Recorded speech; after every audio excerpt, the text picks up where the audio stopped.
ஜனங்களே, இன்றைக்கி ஒரு சிக்கன் கறி செய்ய போகிறோம். அதுக்கு இந்த சைஸ் பட்டை, ஒரே ஒரு ஏலக்காய், ஒரு லவங்கம் சேர்த்திக்கிறேன்.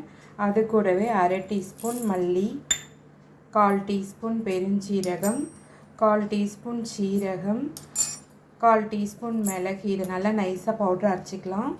ஓரளவு அரைஞ்சிச்சு. இது கூட 2 பச்சை மிளகாய், இந்த அளவு மல்லி இலை, ஒரு 40 போல் சின்ன வெங்காயம் எடுத்து வச்சுருக்கேன். சின்ன வெங்காயத்தை இதில் ஆட் பண்ணிக்கலாம். இதை ஒரு சுற்றி எடுத்துக்கலாம். 2 டீஸ்பூன் அளவு இஞ்சி பூண்டு பேஸ்ட் ஆட் பண்ணியிருக்கேன். 4 ஸ்பூன் அளவு தயிர் ஆட் பண்ணியிருக்கேன். இதை நல்லா நைஸாக பேஸ்ட்டாக அரைச்சிக்கலாம்.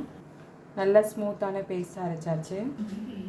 கேஸ் ஆன் பண்ணி ஒரு கடாய் வச்சுட்டு 5 டேபிள் ஸ்பூன் ஆயில் ஆட் பண்ணிக்கோங்க. அதில் கழுவி வச்சுருக்க 3/4 கிலோ சிக்கன் ஆட் பண்ணிக்கலாம். கூடவே 2 டீஸ்பூன் கல்லுப்பு ஆட் பண்ணிக்கோங்க. இது நல்லா கலந்து கொடுத்துருங்க. தண்ணி பாருங்கள், நம்ம ஊற்றவே இல்லை, எந்தளவு பிரிஞ்சு வந்திருக்கு. இந்த ஸ்டேஜில் 1/4 டீஸ்பூன் மஞ்சப்பொடி சேர்த்துக்கோங்க.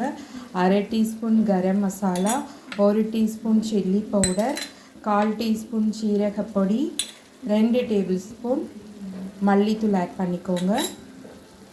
இதை நல்லா கலந்து கொடுத்துருங்க. ஸ்டேஜில் நம்ம அரைச்சி வச்ச பேஸ்ட் அது கூட ஆட் பண்ணிடலாம். இது நல்லா கலந்து கொடுத்துருங்க. நம்ம சேர்த்துருக்க தண்ணிலாம் வற்றி எண்ணெய் நல்லா பிரிஞ்சு வர வரைக்கும் நல்லா மசால் வாடை போக வேகட்டும். சூப்பராக ரெடி ஆயிடுச்சு. கஸ்தூரி மேத்தி 1 டீஸ்பூன் ஆட் பண்ணிக்கலாம். நல்லா கலந்து கொடுத்துருங்க. ரெடி ஆயிடுச்சு. டேஸ்ட் அப்படி இருக்கும். ட்ரை பண்ணி பாருங்கள்.